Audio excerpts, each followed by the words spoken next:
PWD मंत्री केशव मौर्य ने अफसरों पर लिया बड़ा एक्शन। 11 अफसर निलंबित, 37 के खिलाफ विभागीय जांच के आदेश। कहा, गुंडों से साठगांठ करने वालों पर हो रही कार्रवाई, थर्ड पार्टी से होगी गड्ढा मुक्त सड़कों की जांच।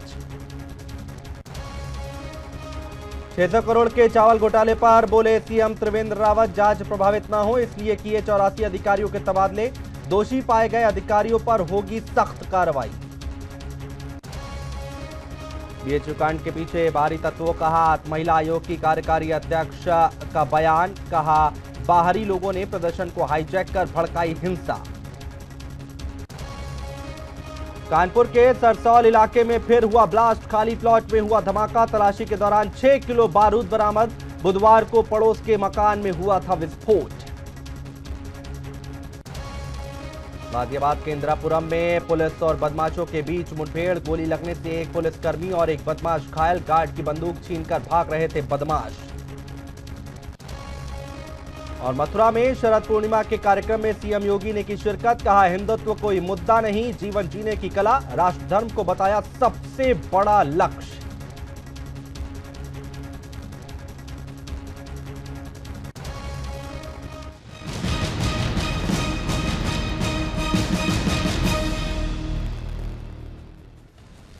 नमस्कार, महाबहस देख रहे हैं आप। मैं हूं आपके साथ अनुज श्रीवास्तव। कांग्रेस पार्टी की खस्ता हालत से सभी वाकिफ हैं।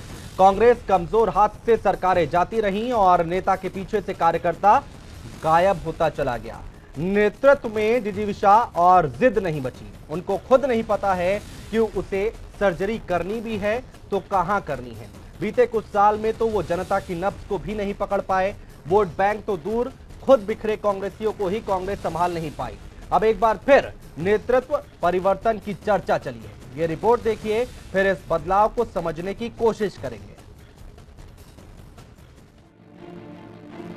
वर्तमान ठिठका खड़ा है, भविष्य भंवर में पड़ा है।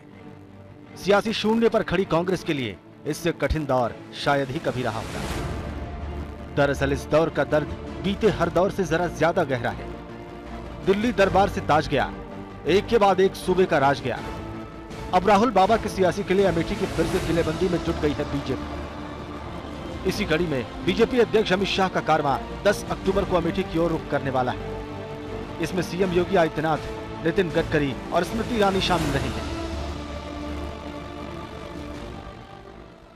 देखिए, ये तो फैक्ट है कि पूरी कांग्रेस अंदर से हिली हुई है और जिस तरह से कांग्रेस मुक्त भारत की जो हमारा अभियान था पार्टी का, वो चला है। इसमें ये स्वाभाविक है कि राहुल गांधी के मन में भय व्याप्त हो सकता है और वो दो क्या उससे भी ज़्यादा जगह से चुनाव लड़ सकते हैं, लेकिन ये उनका दृष्टिकोण है। हम तो बस इतना जानते हैं कि अब कांग्रेस के दिन लग चुके हैं और अब राहुल गांधी जैसे लोग भी लोकसभा नहीं पहुंच पाएंगे। चिंतित राहुल गांधी भी चिंतन पर निकले हैं। विधानसभा चुनाव के बाद पहली बार 3 दिन के अमेठी दौरे पर आए राहुल गांधी के तेवरों में भी थोड़ा तीखापन दिखाई दिया। किसानों की पंचायत लगाई, आंगनबाड़ी महिलाओं से मिले, कार्यकर्ताओं से मिले। अमेठी की फूड पार्क जैसी योजनाओं से लेकर देश की दूसरी समस्याओं तक राहुल गांधी गुस्से के गुबार को जाहिर करने से चूके नहीं। रोजगार और किसानों की समस्या को हल करने में लगा दिया। अब बहानों का समय खत्म हो गया है। प्रधानमंत्री को ये शोभा नहीं देता है कि जब भी कोई इकोनॉमी की बात करे, रोजगार की बात करे, किसानों की बात करे, वो कोई ना कोई बहाना बना देते हैं। देश को फोकस की जरूरत है। प्रधानमंत्री इस देश के लीडर हैं, उनको इस बात को एक्सेप्ट कर लेना चाहिए और पैनिक नहीं करना चाहिए। पुरानी रंगत से इतर बदलाव की बयार कांग्रेस में भी दिख रही है। अभी तक पार्टी में उपकप्तान की भूमिका निभा रहे राहुल गांधी इस महीने के अंत तक पूरी तरह से कांग्रेस के कप्तान बन सकते हैं। वहीं सियासी गलियारों में एक चर्चा ये भी है कि 2019 में राहुल गांधी अमेठी का सियासी किला कमजोर होता देख कर्नाटक से भी चुनाव लड़ सकते हैं। नरेंद्र मोदी जी पिछले चुनाव में तो 2 जगह से लड़ रहे थे, तो क्या डर रहे थे हारने के लिए? वो 2 जगह से लड़ेंगे तो भारतीय जनता पार्टी को दिक्कत नहीं है। वही कह रहे हैं कि राहुल गांधी जी 2 जगह से लड़ जाएंगे। राहुल गांधी जी जहाँ से भी लड़ेंगे, अमेठी से तो लड़ेंगे ही लड़ेंगे, और उनको राष्ट्र में नेता है और सब लोग मानते हैं। भारतीय जनता पार्टी सपने दिन में देखते हैं। बहरहाल ये सच है कि अभी तक राहुल ने सीधे कोई जिम्मेदारी अपने कंधों पर नहीं ली है। वहीं कांग्रेस को पुरानी रंगत में लौटना है तो बिना बदलाव के ये संभव भी नहीं लगता। लेकिन क्या वाकई कांग्रेस बदलने को तैयार है?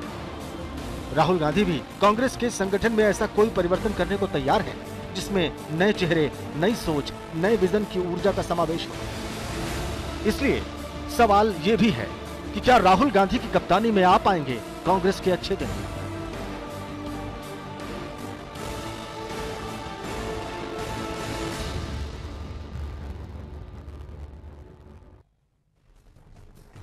और इसी अहम मुद्दे पर चर्चा करने के लिए हमारा खास पैनल हमारे साथ जुड़ रहा है। राकेश त्रिपाठी प्रवक्ता हैं भारतीय जनता पार्टी से, स्वागत है आपका। दीपक सिंह हैं कांग्रेस से, एमएलसी हैं, आपका भी स्वागत है। जूही सिंह हैं प्रवक्ता हैं एसपी से, आपका भी बहुत स्वागत है।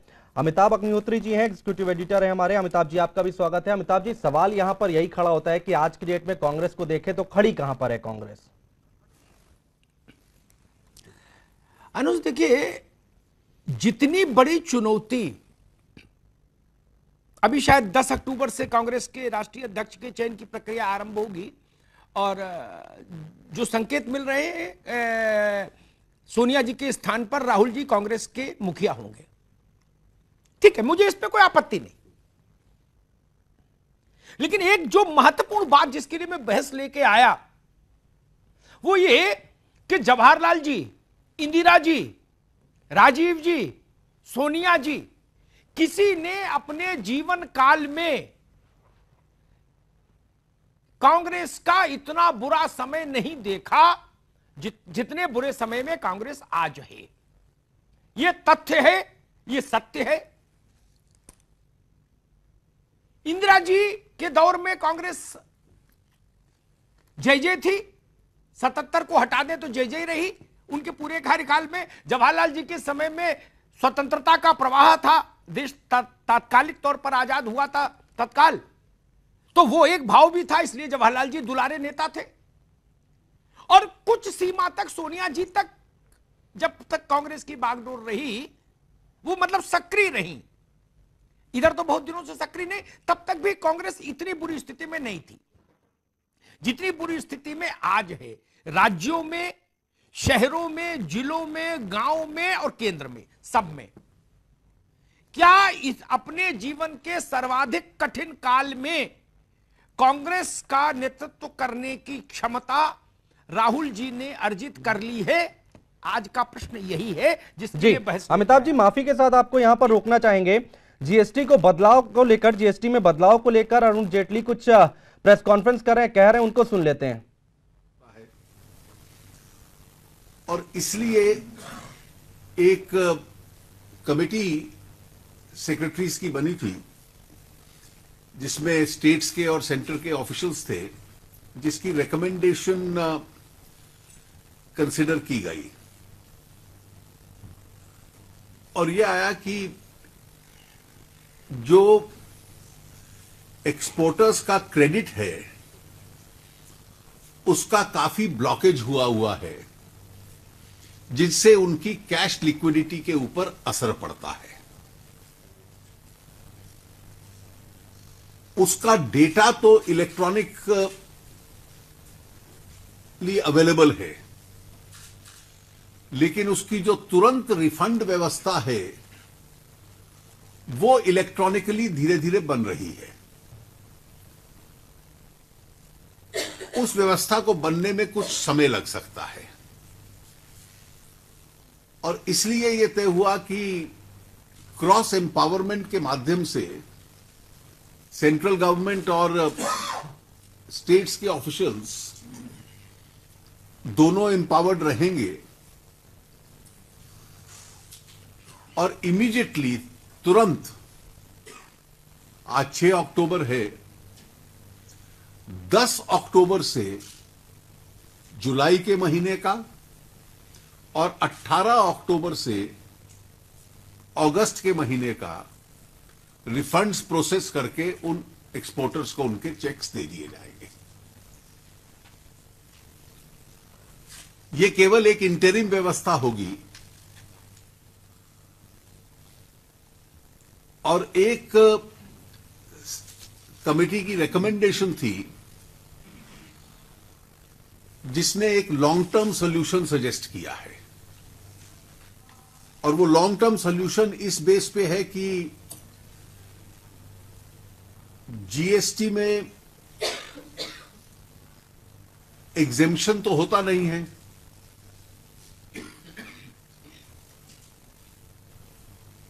तो फिलहाल, और इसलिए एक ई वॉलेट हर एक्सपोर्टर का बनेगा।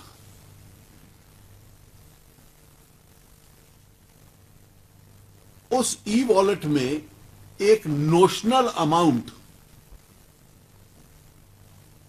उसको एडवांस रिफंड की दृष्टि से दिया जाएगा।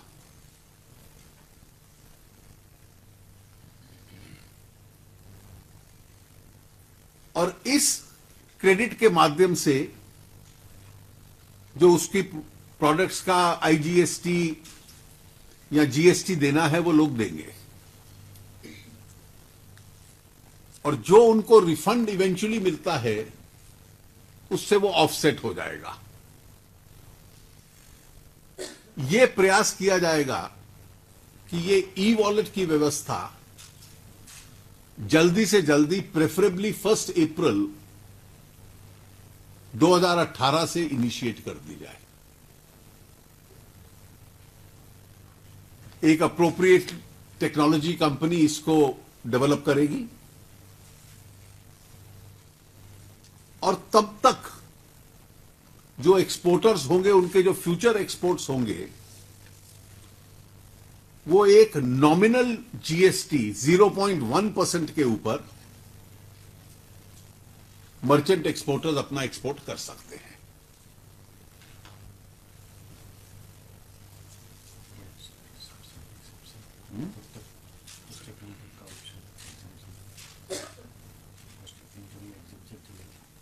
तो ये जो एग्जेम्पशन उनको दिया जा रहा है, extending existing advance authorisation, export promotion capital goods EPCG and 100% EOU till 31/3/18। तो इसके 3 हिस्से हैं। जो पुराना है जुलाई अगस्त का, उसका तुरंत रिफंड दे दिया जाएगा। फ्यूचर एक्सपोर्ट्स 31 मार्च तक जो वो करेंगे उस एग्जेम्पशन तक करेंगे, जिसमें वो एक नॉमिनल 0.1% देंगे।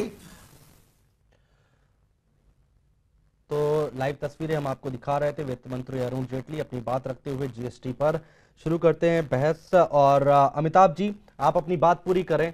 आप कुछ कह रहे थे जी। आज की पूरी बहस सिर्फ इस बात को समझने के लिए है कि कांग्रेस अपने जीवन के सबसे कठिन दौर में, जैसा मैंने शुरुआत में कहा, जितने भी कांग्रेस के गांधी परिवार के चेहरे हुए हैं, उनके किसी के जीवन में इतना कठिन दौर नहीं आया। इमरजेंसी में भी इंदिरा जी जब उत्तर भारत से कांग्रेस बुरी तरह से हारी थी, तब भी दक्षिण भारत से वो 120 सीट लेके कांग्रेस आई थी लोकसभा में। आज 44 है। मैं सिर्फ ये समझने के लिए आज ये बहस लेके आया कि क्या सबसे कठिन समय में कांग्रेस को उबारने के लिए जो करिश्माई नेतृत्व चाहिए, क्या राहुल जी ने वह क्षमता अर्जित कर ली? दीपक सिंह जी, आप ही से शुरुआत करूंगा। सबसे कठिन इम्तिहान जी, और राहुल जी की ताजपोशी होने को है। बहुत कठिन दौर है। दीपक जी। देखिए अमिताभ जी, निश्चित रूप से मैं सहमत हूं। दौर कठिन है, मुकाबला बहुरूपियों से है, झूठे लोगों से है, अफवाह फैलाने वाले लोगों से है। लेकिन असली नेतृत्व की पहचान तभी होती है चूंकि राहुल गांधी नौजवान हैं। अभी तक ये लोगों ने जुबां पर जो है युवाओं की बात करते थे, लेकिन आज आप देख रहे होंगे जो भी हाल में जो 2-2.5 महीने में दिख रहा है, अब युवा जो है सिर्फ जुबान से युवा बात नहीं सुना जाता, वो युवा नेतृत्व भी चाहता है और उसको लगने लगा है कि हमारा जो नेता हो, मित्र देखो ये एक मिनट केवल दीपक सिंह, केवल भाजपा की आलोचना करने से आपका भला नहीं होगा। मैं एक सवाल पूछ लूं आपसे, क्या पूर्व में कोई ऐसे करिश्माई दृष्टांत आपके पास हैं जो ये बताएं कि हां राहुल जी करिश्माई नेता हैं, इंदिरा जी की तरह, जवाहरलाल जी की तरह? कोई घटनाएं हैं या नरेंद्र मोदी की तरह या स्वर्गीय जयललिता की तरह या ममता बनर्जी की तरह? देखिए अमिताभ जी, देखिए अमिताभ जी राहुल गांधी बिल्कुल करिश्माई नेता हैं। आप देखिए, मैं बताता हूं उदाहरण आपको। इस देश का किसान पहले जमीन का जब अधिग्रहण होता था तो किसान आंदोलन, किसान अपनी जमीन नहीं जाए उसके लिए आंदोलन करता था। आज राहुल गांधी की वजह से हर किसान कहीं फैक्ट्री को लगाने की बात होती है, किसान खुशी खुशी अपनी जमीन देना चाहता है। आज नौजवान आज नौजवान कांग्रेस की बात करें, दीपक बाबू अमिताभ जी देख रहे होंगे, ये भाषण हो जाएगा 84 के बाद से कांग्रेस में। जी अमिताभ जी।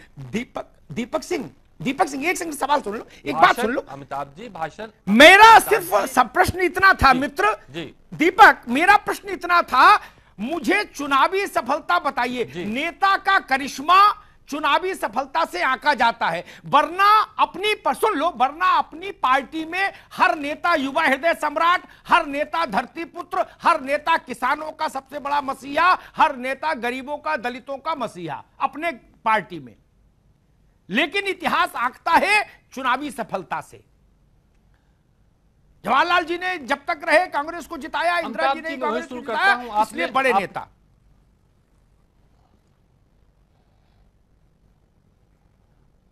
अमिताभ जी, इंदिरा जी ने जिताया, इंदिरा जी पर कांग्रेस की जिम्मेदारी थी, कांग्रेस की अध्यक्षा थी वो। नेहरू जी ने संघर्ष किया था, जेल गए थे, तब जिताया। आज जब राहुल गांधी जी राष्ट्रीय अध्यक्ष बनेंगे तो उनके ऊपर पहली बात कांग्रेस पार्टी की जिम्मेदारी होगी। अभी तक राहुल गांधी जी पर पार्टी की जिम्मेदारी नहीं थी। काफी समय तक राहुल गांधी सांसद के रूप में काम किए थे, काफी। अमिताभ जी, अरे जब से उपाध्यक्ष है तब से तो राहुल जी ने अभी तक एक सांसद के रूप में, फिर महामंत्री। ना बिल्कुल राहुल जी, उन्होंने राहुल जी ने बहुत लेकिन मैं सहमत नहीं, राहुल जी कांग्रेस से जोड़ा। 84 के बाद जो बैकूम था। दीपक सिंह ठीक है, आपके पास फिर आएंगे। जूही सिंह, मैं व्यक्तियों की आलोचना में यकीन नहीं रखता, लेकिन मेरा प्रश्न यह था कि व्यवहारिक सच यह है, दीपक सिंह भले यहां ना स्वीकारे, लेकिन व्यवहारिक सच यह है कि जब से श्रीमती सोनिया जी ने अपने को नेपथ्य में किया, तब से राहुल गांधी ही प्रैक्टिकली कांग्रेस के मुखिया हैं। उनके कागज पर उपाध्यक्ष लिखा हो, कुछ भी लिखा हो, इससे कोई बहुत अंतर नहीं पड़ता। बिल्कुल नहीं। उस समय का रिपोर्ट कार्ड क्या है जूही सिंह? क्या नेता के करिश्मे को आंकने के लिए इसके अलावा कोई दूसरा पैमाना है कि उसकी अगुवाई में चुनाव जीतती पार्टी की नहीं? बताइए। मैं 100 उदाहरण बता दूंगा इस देश में जिनको करिश्माई माना गया, वो सब वही लोग हुए जिन्होंने पार्टी को जितवाया। जी, चुनावी सफलता बड़ी चीज़ है, क्योंकि पॉलिटिकल पार्टीज चुनाव जीतने के लिए लड़ती हैं। हम सबको शायद समझना होगा कि बड़ी चुनौती है और ज़मीन पर काम करना ज़रूरी है। जिन नेताओं का आपने नाम लिया, या पहले के अगर आप नेता देखें, पहले के जनरेशन के, तो एक जुझारूपन था, सड़क पर उतरने का, जेल जाने का, आंदोलन करने का, जनता के साथ खड़े रहने का। आपने खुद कई बार सब चैनल से हटकर, चाहे वो शिक्षा मित्रों का मसला हो, किसी की भी सरकार में हो, चाहे वो टीईटी का मसला हो, रोजगार सेवक, आंगनवाड़ी, उठाया है। तो हम लोग को सबको ये इनकलकेट करने की ज़रूरत है। अब राहुल जी की स्ट्रैटेजी पे चलते हैं, क्या उनके आने से कांग्रेस और मजबूत हो जाएगी? नेशनल पार्टी है, लेकिन मुझे लगता है करिश्माई व्यक्तित्व की जगह एक 24/7 राजनीति, अब कोई पार्ट टाइम जॉब हम किसी के लिए भी नहीं है। ज़रूरी है कि हम इसको समझें, और जनता इसको अच्छी तरह समझती है, तो जितनी जल्दी हमको चढ़ाती है। अब इंफॉर्मेशन इतना ज़्यादा है, सूचना के तंत्र इतने बढ़ गए हैं कि कोई किसी से कुछ छुपता नहीं है, तो उतनी जल्दी वो ज़मीन पर भी गिराती है और जवाबदेही अपनी सुनिश्चित करती है। हर पार्टी ये समझ ले। साथ ही ये बात कि केवल चुनाव जीतना ही अब पार्टियों के लिए, कई पार्टियों के लिए एक मापदंड हो गया है। है, बूथ प्रबंधन, चुनाव जीतना, कैंडिडेट सिलेक्शन, बीच में एक समय होता है जिसमें जनता को दिए गए वादे आप पूरे करें, जनता की कसौटी पर खरे उतरे। तो अगर केवल इवेंट जागरण रह जाएगा तो हर पार्टी जमीन पर आ जाएगी। जी जी बिल्कुल ठीक बात कही। मैं राकेश त्रिपाठी से एक सवाल लूंगा। राकेश जी, व्यक्तियों के निंदा से हटके एक प्रश्न जिसकी ओर इशारा जूही सिंह जी ने किया कि और राजनीति अब नहीं, हमेशा से 24 घंटे का काम रहा, ये फ्रीलांसिंग बिजनेस कभी नहीं रहा, और जो फ्रीलांसर रहे वो सफल नहीं हुए। उदाहरण देख लीजिए, क्या राहुल गांधी में निरंतरता का अभाव है?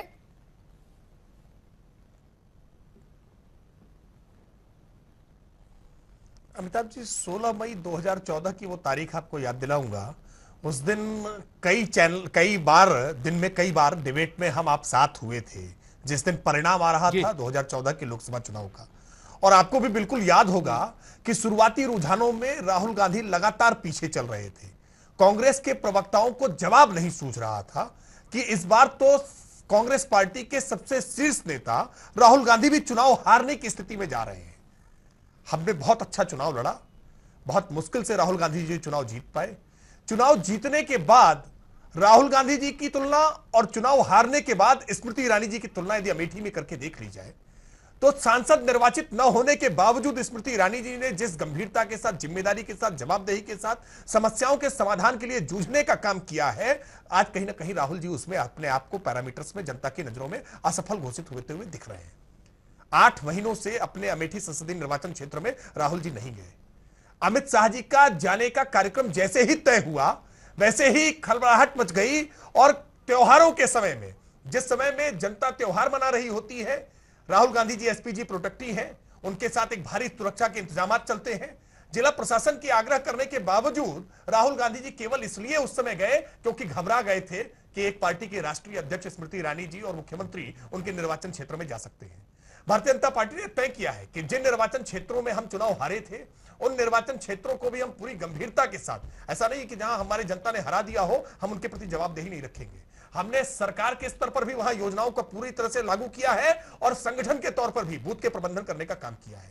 जूही जी कह रही है कि केवल हम संगठन का प्रबंधन तंत्र ही देख रहे हैं, सरकार का काम अलग है, संगठन का काम अलग है। सरकार योजनाओं को लागू करने का काम करती है और संगठन अपना संगठन विस्तार का काम करता है। मैं 2 उदाहरण बताऊंगा आपको। राहुल गांधी जी के नेतृत्व में आने के बाद जहां जहां चरण पड़े राहुल के, तह बंटाधार हुआ। एक उदाहरण आपको बताऊं मैं, असम के नेता हेमंत बिस्वा शर्मा जी का। भारतीय जनता पार्टी जब उन्होंने ज्वाइन किया तो उन्होंने राहुल जी का एक वाकया बताया। उसके पहले राहुल जी से हम मिलने गए और असम के बारे में घटना की चर्चा कर रहे थे, लेकिन राहुल जी अपने कुत्ते के साथ खेल रहे थे। यानी असम की महत्वपूर्ण घटना पर मैं हेमंत जी की व्याख्या नहीं कर रहा हूं।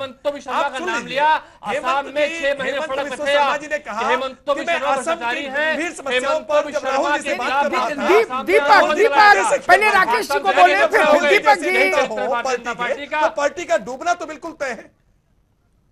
देखिए एक और उदाहरण अमिताभ जी, मुझे लगता है केवल राहुल जी की ही चर्चा नहीं है, आप अखिलेश जी को भी शामिल कर लीजिए। मुलायम सिंह जी जब तक नेता रहे, समाजवादी पार्टी का विस्तार कई राज्यों में हो रहा था, अखिलेश जी के हाथ में कमान सौंपी और अखिलेश जी ने आज उत्तर प्रदेश में समाजवादी पार्टी को जिस स्थिति में लाके छोड़ा है, ये सबके सामने।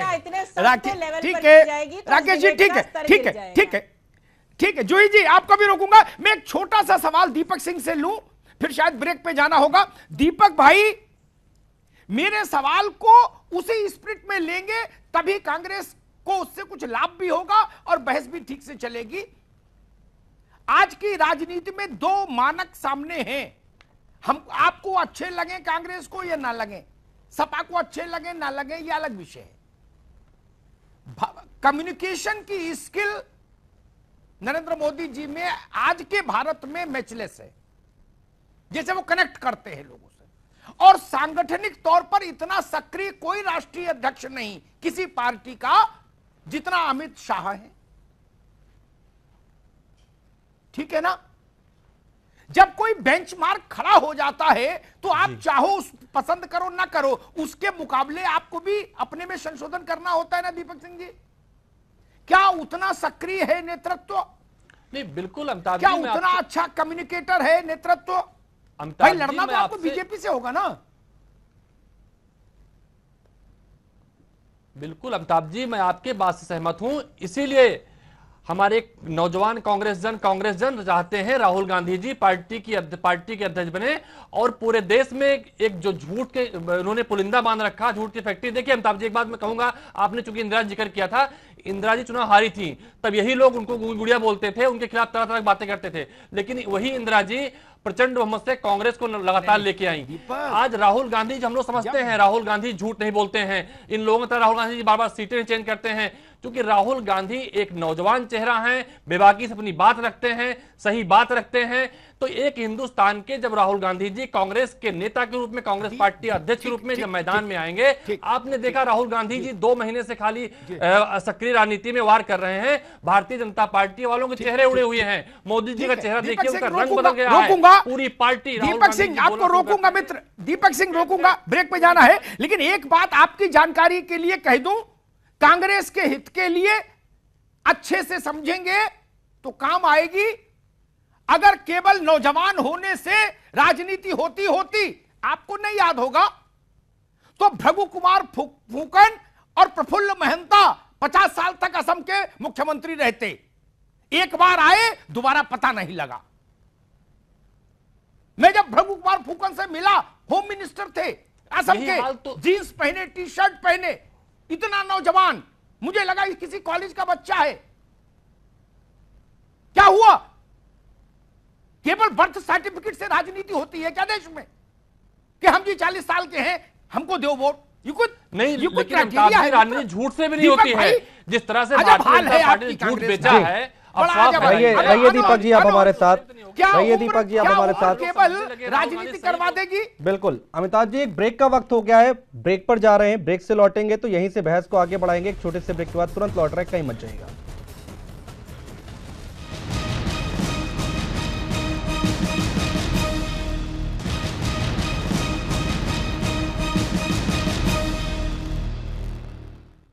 ब्रेक के बाद स्वागत है आपका, आप देख रहे हैं महाबहस। आज हम चर्चा कर रहे हैं कि आखिर कांग्रेस पार्टी कहां पर खड़ी है और आने वाले समय में राहुल गांधी के नेतृत्व में कांग्रेस पार्टी चुनाव लड़ती है तो क्या कुछ तस्वीर निकलकर सामने आ सकती है।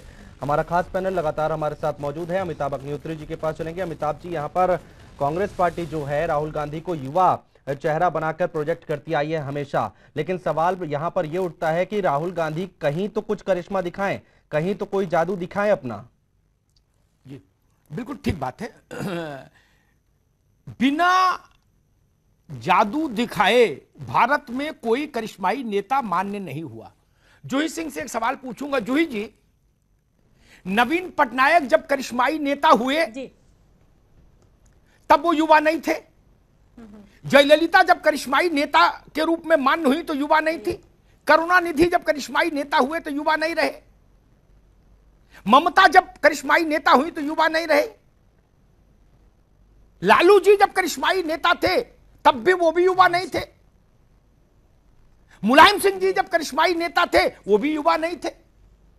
कांशीराम जी जब करिश्माई नेता थे वो भी युवा नहीं थे। तो ये बर्थ सर्टिफिकेट से राजनीति चलेगी क्या किसी की? बताओ आप। अमिताभ जी, करिश्माई होना और युवा होना इसमें कोई ताल्लुक नहीं है, लेकिन केवल जीतना और बड़ा नेता होना इसमें भी ताल्लुक नहीं है। एक आदमी की कार्य पद्धति होती है। आपकी इस बात से मैं जरूर सहमत हूँ कि हम सबको सीखना पड़ेगा कि राष्ट्रीय अध्यक्ष जी भाजपा के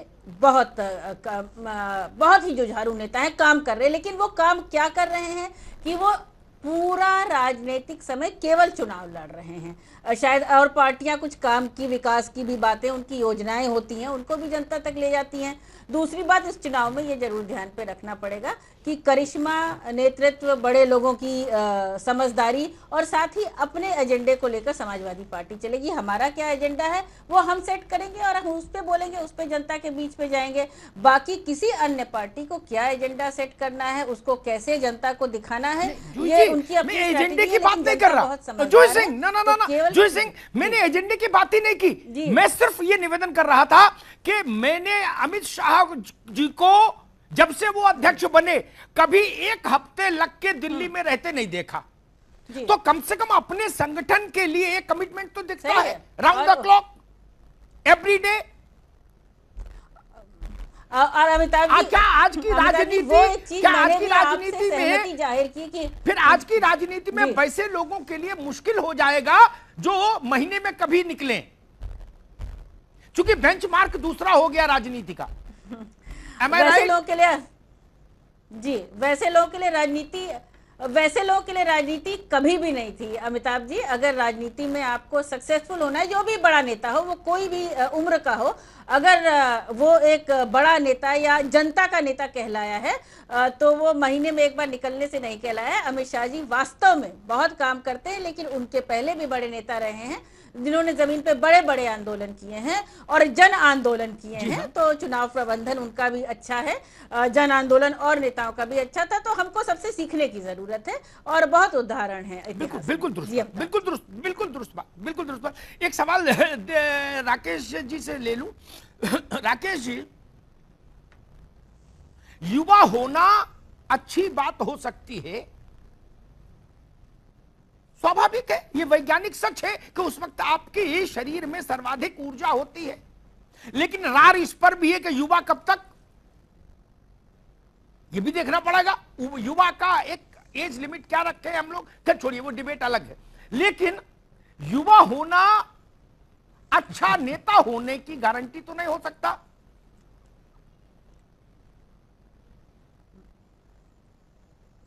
अमिताभ जी, इस समय उत्तर प्रदेश के मुख्यमंत्री जो है वो राहुल गांधी से उम्र में कम है, लेकिन कभी हमने इस आधार पर दावा नहीं किया कि योगी आदित्यनाथ जी युवा हैं इस नाते बेहतर नेता हैं। उनके जीवन में सादगी है, उनके जीवन में समस्याओं से जूझने की प्रवृत्ति है, उनके जीवन में समस्याओं को समझने की प्रवृत्ति है, समाधान ढूंढने की प्रवृत्ति है। इस नाते जनता ने उन्हें स्वीकार किया है। लगातार वो निर्वाचित सांसद हुए हैं और पैन यूपी उनकी लोकप्रियता जिस तरह की है, उनकी डिमांड जिस तरह की होती है पब्लिक मीटिंग्स के लिए, वो अपने आप में एक चुनाव जिताऊ नेता के रूप में उभर करके आए और उत्तर प्रदेश के मुख्यमंत्री बने। अब अलग अलग राज्यों में भी जा रहे हैं। इसीलिए लेकिन राहुल गांधी जी जिस तरह से राहुल गांधी जी जिस चुनाव के प्रचार क्षेत्र में गए, उस प्रचार क्षेत्र में राहुल गांधी जी के जाने के बाद परिणाम प्रतिकूल हो गए। उत्तर प्रदेश में समाजवादी पार्टी के साथ उन्होंने गठबंधन किया और नारा दिया कि यूपी को साथ पसंद है। समाजवादी पार्टी में अखिलेश यादव जी कह रहे थे कि हम अकेले 200 से ज्यादा सीटें ला रहे थे, बहुमत तो हम अकेले पा जा रहे थे, अब कांग्रेस का राहुल जी का साथ मिल गया है तो 300 से ज्यादा सीटें पा जाएंगे। परिणाम क्या हुआ? उत्तर प्रदेश की जनता ने 11 मार्च को देख लिया। राहुल गांधी जी को समझना पड़ेगा कि जब तक वो मोबाइल से शोक संदेश नकल करके लिखेंगे, जब तक वो तमाम गंभीर मसलों पर बहुत हल्की टिप्पणियां करेंगे, एक बार चढ़ जाए जब तो तक कोई वो पैमाना नहीं होता है, वो छुट्टियां मनाने के लिए विदेश चले जाया करेंगे। देखिए ये परंपरा विदेश में होती है। विदेश में तमाम नेता ऐसे हैं जो छुट्टियां मनाने के लिए गैर देशों की यात्रा किया करते हैं। लेकिन भारत में कोई भी राजनीतिक व्यक्ति, मेरी जानकारी में तो नहीं है, अमिताभ जी आपकी जानकारी में शायद होगा, कि छुट्टियां मनाने के लिए कोई नेता विदेश जाया करता नहीं जाते हैं ना, ऐसा कोई नेता नहीं। राहुल गांधी जी छुट्टियां मनाने जाते हैं, खबर चलती है कि प्रधानमंत्री जी राहुल गांधी जी छुट्टियां मनाने जाते हैं, स्वीकार कर लेते हैं। आप तय कर लीजिए, जब राहुल गांधी जी देश अपेक्षा करता है, किसी भी राहुल गांधी जी सत्ता पक्ष में हो या विपक्ष में वो मौजूद हो तमाम समस्याओं को एड्रेस करने के लिए, जब वो सत्ता में थे या विपक्ष में थे, राहुल गांधी जी तब एब्सेंट हो जाते हैं। राहुल गांधी जी विदेश दौरे पर निकलते हैं, यही है। और इन विदेश दौरे का कहना चाह रहे हैं वालों की यही अच्छाई है। राकेश त्रिपाठी, मैं दीपक सिंह से एक सवाल पूछूं। दीपक, एक मिनट ठहर के मेरी बात सुनोगे, तब ऐसे भड़बड़ नहीं जी। मेरा प्रश्न आपसे यह है मित्र, अगर आपके मुताबिक, एक सेकंड सुनो तो दीपक सिंह, आपके मुताबिक सब अच्छा है राहुल जी में, सब सर्वोत्तम है, तो अगर मेरे मित्र सब सर्वोत्तम है तो परिणाम सर्वोत्तम क्यों नहीं आया अभी तक? अजब बात कर रहे हो। कांग्रेस असल में आत्मचिंतन नहीं करना चाहती, वो चाहती है कि मैं ढोल बजाऊं बस, इसी से आपकी यह गति हो गई। बिल्कुल दीपक सिंह, इमरजेंसी सुनो, इमरजेंसी के समय आपने नहीं देखी देश की स्थिति, तब भी कांग्रेस 120 सीट जीत कर आई थी। आज आप कहां पहुंच गए हो और ढोल बजा रहे हो?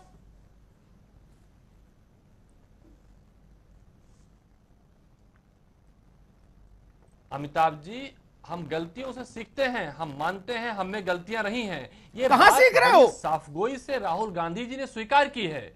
और नहीं, अमिताभ जी से बड़ी बात क्या होती है? राहुल गांधी जी ने खुद स्वीकार किया कि हम में बहुत सारी ऐसी कमियां थी, हम एरोगेंसी आ गई थी, हमने सुनना बंद कर दिया था। राहुल गांधी जी ने मंच से मीडिया के सामने इस बात को स्वीकार किया है। राहुल गांधी जी अपने मन की बात नहीं करते हैं, वो लोगों के मन की, जन की बात करते हैं। उन्होंने अपनी गलती आप जो कह रहे हैं स्वीकार किया है। हम उन लोगों तरह नहीं है कि जो अगर कोई भारतीय जनता पार्टी के अच्छा कर रहे हो सलाह दे तो एक यहां से वार शुरू हो जाए, उसके ऊपर गलत बोल रहे हैं। देखिए अमिताभ जी, हम बिल्कुल मानते हैं गलतियां हम में रही हैं, कमियां हम में रही हैं, हम उससे इसीलिए कह रहे हैं, हम उसको सुधारने की कोशिश कर रहे हैं। हमारे नेता राहुल गांधी जी, आप अभी जूही सिंह जी कह रही थी कि अमित शाह जी बहुत अच्छे प्रबंधक हैं, बड़े दौरे करते हैं। आपसे निवेदन करूंगा, आप वरिष्ठ पत्रकार हैं हिंदुस्तान के, आप बड़ी बारीकियों से नजर रखते हैं, तुलनात्मक देखिएगा। राहुल गांधी जी ने हिंदुस्तान के प्रदेशों में कितनी बार उन्होंने मीटिंगें की हैं, आंदोलन चलाए हैं, दौरे किए हैं। किसान तुलना करेंगे तो बहुत कम है दीपक सिंह, तुलना करेंगे तो बहुत कम है, बहुत कम है। अमिताभ जी निवेदन है आपसे, अमिताभ जी निवेदन है, आप देख लीजिएगा। मेरे संज्ञान में है मित्र, लोग भारतीय जनता पार्टी के लोग अपनी बातों को बड़े ढंग से मनवाते हैं, झूठ बोल के, अफवाह फैलाते हैं चीजों को। मेरे ऊपर असर नहीं करता। ना ना ना, भाजपा क्या कह रही है और बसपा क्या कह रही है, लंबी लंबी यात्राएं की हैं, पदयात्राएं की हैं ना। ठीक है जूही सिंह, एक सवाल और पूछने, आपकी पार्टी से नहीं लेकिन एक राजनीतिक कार्यकर्ता के तौर पर, विश्लेषक के तौर पर, अगर मान लीजिए रसोई में मैं हूं या आप अपने घर की रसोई में हो और सूजी है पर्याप्त, घी पर्याप्त है, काजू बादाम किशमिश अखरोट पर्याप्त है, चीनी पर्याप्त है, तो हलवा अच्छा क्यों नहीं बना? ये सवाल पूछेंगे कि नहीं? अगर सब नब्ज समझ ही गए और बहुत मेहनत भी की तो फिर रिजल्ट क्यों नहीं आ रहा? और एक बार नहीं, आखिर कब तक इम्तिहान में बैठोगे? जी अमिताभ जी, हलवा बनाना सीखना है और वही हम लोगों का करियर है, उसको सीखेंगे। अगर किसी ने एक बार अच्छा हलवा बना लिया तो पहले वो भी खराब हलवा बनाता था। तो आपने सही कहा, सुनना ज़रूरी है। और अन्य लोग जो भी स्ट्रैटेजी या जितना भी परिश्रम कर रहे हैं, ऐसा नहीं है कि मैं अपनी पार्टी के बारे में कह सकती हूँ कि हमारे पार्टी में बहुत सारे लोग हैं, युवा भी हैं, बड़े भी हैं, अग्रज भी हैं, अनुज भी हैं, सबको साथ लेकर उतना परिश्रम हम भी करेंगे। लेकिन ये जरूर करेंगे कि जनता से सच बोलेंगे, जनता का काम करेंगे। उत्तर प्रदेश जल रहा हो तो शांति दूत बनकर केरल नहीं चले जाएंगे। और किसी का राजनीतिक प्रतिबद्धता, और आपने कह दिया कि मुख्यमंत्री, उनकी डिमांड बहुत है। क्या आप उत्तर प्रदेश के मुख्यमंत्री इसलिए बने हैं कि आपकी चुनाव में डिमांड बहुत है? तो उत्तर प्रदेश में अपना कामकाज भी देखिए, थोड़ा समय दे दीजिए, चाहे वो बीएचयू हो, चाहे मेडिकल कॉलेज हो, चाहे लाठीचार्ज हो, थोड़ा सामंजस्य बैठाइए। बाकी हम अपना काम करेंगे, हम अपने संगठित रूप से काम करेंगे। अगर हमारा हलवा एक बार अच्छा नहीं बना तो पहले अच्छा भी बन चुका है, उसमें कोशिश करेंगे अमिताभ जी। जी अरे पहले ये तो मानो कि हलवा इस बार अच्छा नहीं बना। अगर आप ये मानोगे ही नहीं तो सुधार कहां करोगे? कांग्रेस के साथ मैंने मान लिया जी, वो मानने को तैयार नहीं कि उसके नेता को अभी कुछ कोर्स करेक्शन करने हैं।